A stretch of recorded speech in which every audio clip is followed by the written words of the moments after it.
But when the moment of truth arrives, you do the exact opposite.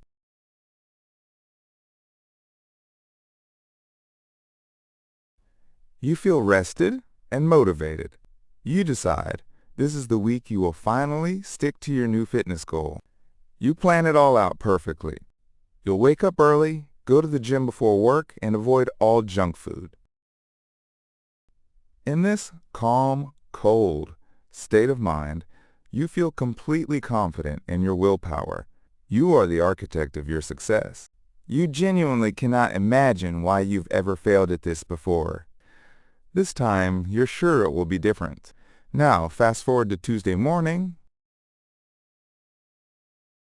It's dark, you're tired, and your bed has never felt more comfortable. This is a hot state. Your body is in a state of physical fatigue, and it craves the immediate reward of more sleep.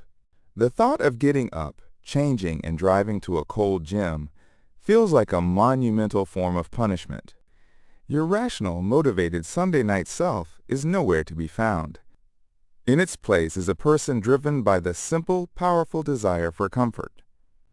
You hit the snooze button. Just 10 more minutes, you tell yourself. But you know you've already broken your promise. Later that day, you feel a wave of regret and frustration. What is wrong with me, you ask? Why do I have zero self-control? But this isn't a failure of character or willpower. It's a fundamental blind spot in how the human brain works. Psychologists and behavioral economists call this predictable error the hot-cold empathy gap.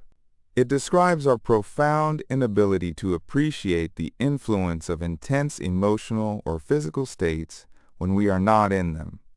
When you're in a cold state, calm, logical, and well-fed, you drastically underestimate the power of hot states like fatigue, hunger, anger, or fear. Your cold self is a detached planner. It thinks clearly about long-term goals and future benefits. Your hot self is a survival machine. It focuses entirely on immediate needs and relieving current discomfort. There is a massive empathy gap between these two versions of you. They operate on different wavelengths and cannot understand each other's priorities. This explains why we promise to remain calm during a difficult conversation, only to find ourselves yelling when our anger takes over. It's why we set a strict budget for the month, but then can't resist an impulse purchase when we are feeling the excitement of a big sale. Your calm self simply cannot compute the overwhelming force of temptation, anxiety, or exhaustion in the heat of the moment. We are terrible at predicting our own behavior across different emotional states. We act as if we are one consistent person, but in reality, we are a collection of different selves that trade places depending on our internal condition.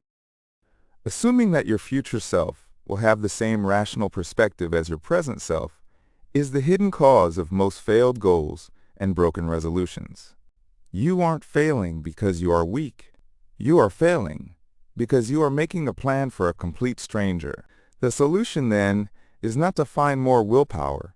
It's to finally accept that your willpower is an unreliable resource that often vanishes when you need it most. So how do you manage this gap? You stop trusting your future self and start designing systems for your future self. This is called pre-commitment. Don't just plan to go to the gym, pack your gym bag the night before and leave it by the door. Don't just decide to eat healthy. Get rid of the junk food in your pantry before hunger strikes. Stop making promises you can't keep. Instead, build guardrails for the person you know you will become.